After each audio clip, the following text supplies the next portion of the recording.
صحابہ کرام رضی اللہ تعالی عنہم میں دو باتیں بہت خاص تھیں۔ ایک تو عشق نبوی صلی اللہ علیہ وآلہ وسلم میں ان کو نقطہ کمال حاصل تھا، اور دوسرا اتباع رسول صلی اللہ علیہ وآلہ وسلم میں ان کو انتہا کا مقام نصیب ہوا تھا۔ حدیث پاک میں آتا ہے کہ نبی علیہ السلام جب جنت میں تشریف لے گئے تو کسی کے چلنے کی آواز آ رہی تھی۔ پوچھا جبریل علیہ السلام یہ آواز کیسی ہے؟ جبریل کہنے لگے اے اللہ کے محبوب صلی اللہ علیہ وآلہ وسلم، آپ کے غلام بلال رضی اللہ تعالی عنہ کے چلنے کی آواز ہے۔ اللہ تعالیٰ کے ہاں وہ مرتبہ ہے کہ زمین پر چلتے ہیں کہ عرش پر آواز سنائی دیتی ہے۔ ایمان کی وجہ سے انسان کی عزت و عظمت ہے۔ ایمان نہیں تو قریبی رشتہ داروں کا بھی کوئی فائدہ نہیں، حتیٰ کہ وقت کے نبی علیہ السلام کا بیٹا ہو، وقت کے نبی علیہ السلام کا باپ ہو، وقت کے نبی علیہ السلام کا چچا ہو، ایسی رشتہ داری کوئی فائدہ نہیں دیتی۔ مثال کے طور پہ حضرت نوح علیہ السلام وقت کے پیغمبر ہیں اور بیٹے کو سمجھاتے ہیں کہ اے بیٹے ہمارے ساتھ چڑھ جاؤ اس کشتی پر، ہمارے ساتھ رہو، آ جاؤ، کافروں کے ساتھ نہ رہنا۔ وہ کہنے لگا میں پہاڑ پر چڑھ جاؤں گا، پانی سے بچ جاؤں گا۔ فرمانے لگے بیٹے آج تجھے اللہ کے حکم کے سوا کوئی چیز نہیں بچا سکے گی۔ اگلی بات کر ہی رہے تھے کہ ایک لہر اٹھی اور وقت کے نبی علیہ السلام کے سامنے ان کا بیٹا پانی میں غرق ہو گیا اور رشتہ داری کام نہ آئی۔ اسی طرح حضرت ابراہیم علیہ السلام کے چچا کا ناتا کام نہ آیا۔ ابو لہب نبی علیہ السلام کا چچا تھا، مگر اس کے لیے ایک پوری سورت نازل ہوئی۔ قریبی رشتہ داریاں ہیں مگر ایمان نہ ہونے کی وجہ سے کسی کا کوئی فائدہ نہیں۔ قریبی رشتہ داری ہو اور ایمان بھی ہو تو یہ چیز نور علی نور ہو جاتی ہے۔ کلمہ پڑھ کر عباس رضی اللہ تعالیٰ عنہ بنتے ہیں، اور عباس رضی اللہ تعالیٰ عنہ کا نام قیامت تک جمعوں کے خطبوں کے اندر لیا جاتا ہے۔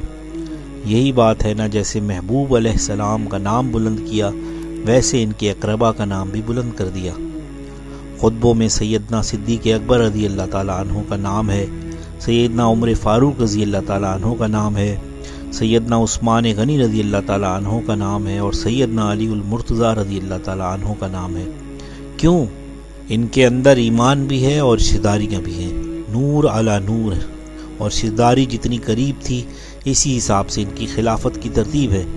دیکھیں ایک آدمی کا سسر باپ کی مانند ہے اور داماد بیٹے کی مانند ہوتا ہے۔ رشتے میں سسر کا درجہ بڑا نسبتاً داماد کا درجہ چھوٹا ہوتا ہے۔ سیدنا صدیق اکبر کے ساتھ نبی علیہ السلام کا کیا رشتہ تھا؟ رشتے میں سسر تھے۔ حضرت عمر رضی اللہ تعالیٰ عنہ کا رشتہ کیا تھا؟ وہ بھی سسر تھے، اور ان دونوں کو اللہ تعالیٰ نے پہلے قبول کر لیا۔ سیدنا عثمان رضی اللہ تعالیٰ عنہ اور سیدنا علی رضی اللہ تعالیٰ عنہ یہ دونوں داماد تھے۔ پہلے داماد بھی وہ جس کے ہاں دو بیٹیاں ہیں، جس کے ساتھ دو بیٹیوں کا نکاح ہوا، اس کا رتبہ پہلے ہے۔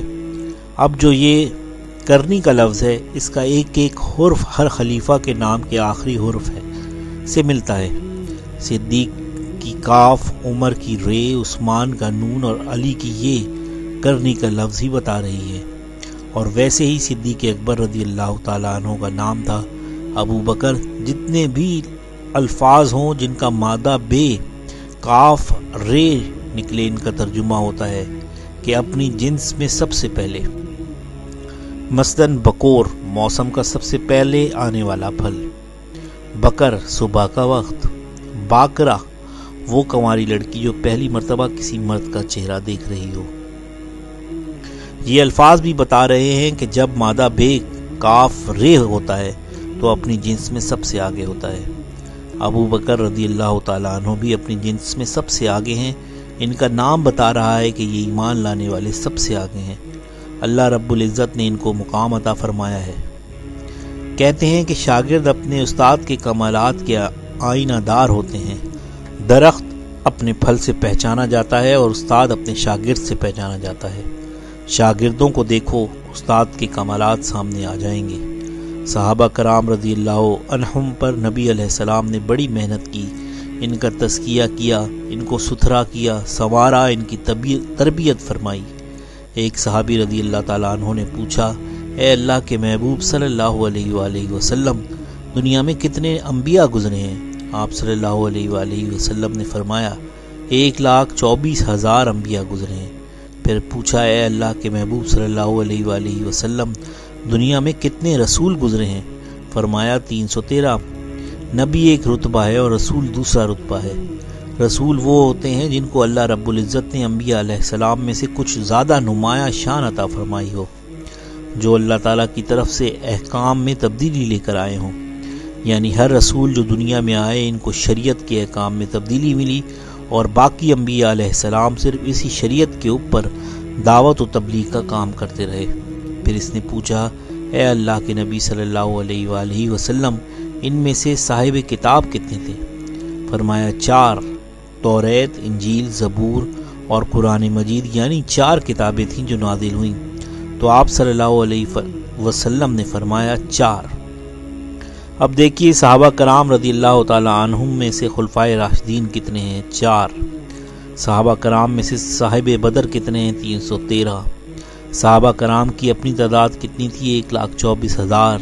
تو جتنے انبیاء علیہ السلام تھے اتنے ہی صحابہ کرام کی تعداد تھی، کیونکہ نبی علیہ السلام تمام انبیاء علیہ السلام کے جامع کمالات تھے۔ تمام انبیاء علیہ السلام کے کمالات اللہ نے اپنے محبوب صلی اللہ علیہ وآلہ وسلم کو عطا کر دیے۔ نبی صلی اللہ علیہ وآلہ وسلم نے دنیا سے جانے سے پہلے ہر صحابی کو کسی نہ کسی نبی علیہ السلام کے کمالات کا وارث بنا دیا۔